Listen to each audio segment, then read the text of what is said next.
आज आप लोगों को इस वीडियो के माध्यम से असेट्स के बारे में बताएंगे।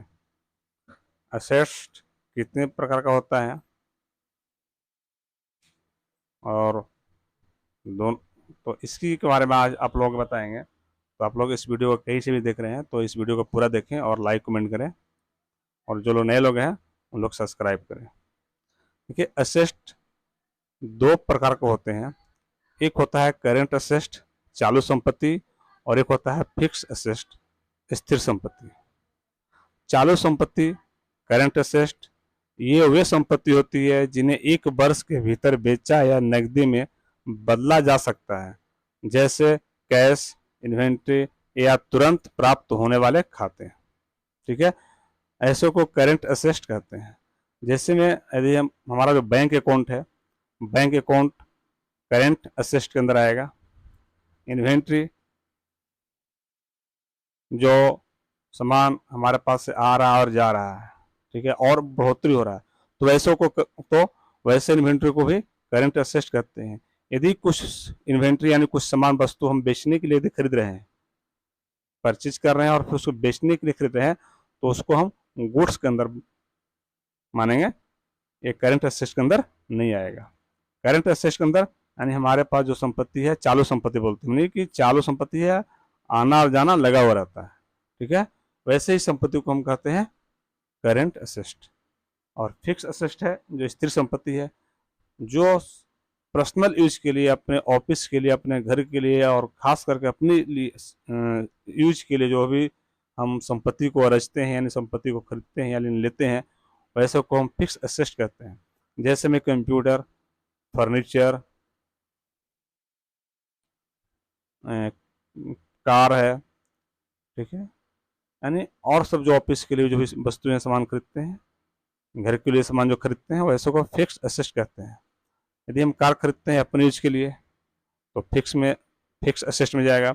ऑफिस के लिए जो फर्नीचर खरीदता है या घर के लिए जो फर्नीचर खरीदते हैं, वे फिक्स असेट के अंदर आएगा। यदि हम कोई मकान खरीदते हैं अपने यूज के लिए तो फिक्स असेट के अंदर आएगा। ठीक है, इन्हें अचल या गैर चालू संपत्ति कहते हैं, यानी नॉन करेंट एसेट भी कहते हैं। ये वे संपत्ति होती है जिन्हें व्यवसाय चलाने के लिए अस्थायी रूप से उपयोग किया जाता है और उन्हें 1 साल से अधिक समय के लिए रखा जाता है। ठीक है, जैसे में क्या है, उदाहरण में है बिल्डिंग है, मशीनरी है और फर्नीचर शामिल है। मतलब यदि बिल्डिंग में खरीदते हैं अपने यूज के लिए तो हम उसको क्या करेंगे, फिक्स असेट के अंदर रखेंगे। ऑफिस के लिए फर्नीचर खरीदते हैं तो फिक्स असेट के लिए फिक्स असेट कहेंगे, फिक्स असेट के अंदर जाएगा। और यदि ऑफिस के लिए फर्नीचर खरीदते हैं, कंप्यूटर खरीदते हैं, लैपटॉप खरीदते हैं, वैसे सारे वस्तुएं फिक्स असेट के अंदर आएगा। यदि ये सब वस्तु यदि हम बेचने के लिए खरीदते हैं तो फिक्स असेट के अंदर नहीं जाएगा, वह आपको गुड्स के अंदर चले जाएगा। ठीक है, यानी बेचने के लिए जो खरीदेंगे तो गुड्स के लिए, और अपने पर्सनल यूज के लिए खरीदेंगे तो फिक्स असेट में जाएगा। तो आप लोग यहाँ पर समझ गए होंगे फिक्स असेट और करंट असेट में क्या अंतर होता है। ठीक है, देखिए एक क्या है, फिक्स असेट, जमीन खरीदते हैं, जो लैंड है, जमीन है, ये फिक्स असेट में है। बिल्डिंग है, फिक्स असेट में है। फर्नीचर है, फिक्स असेट में है। व्हीकल है, फिक्स असेट में है।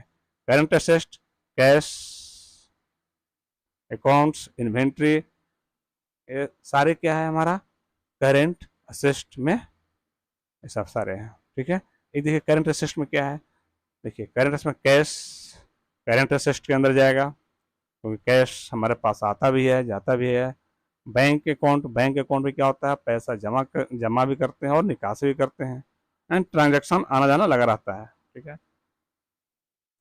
प्री पेमेंट्स वो भी हमारा करंट असेट के अंदर है। अकाउंट्स रिसीवेबल रिसीवेबल वो भी हमारा क्या है, करंट असेट के अंदर है। ठीक है, तो आप लोग समझ गए होंगे करंट असेट और फिक्स असेट किसे कहते हैं। तो आज का बस वीडियो में इतना ही है। नेक्स्ट आप लोगों को अगले वीडियो में बताएंगे।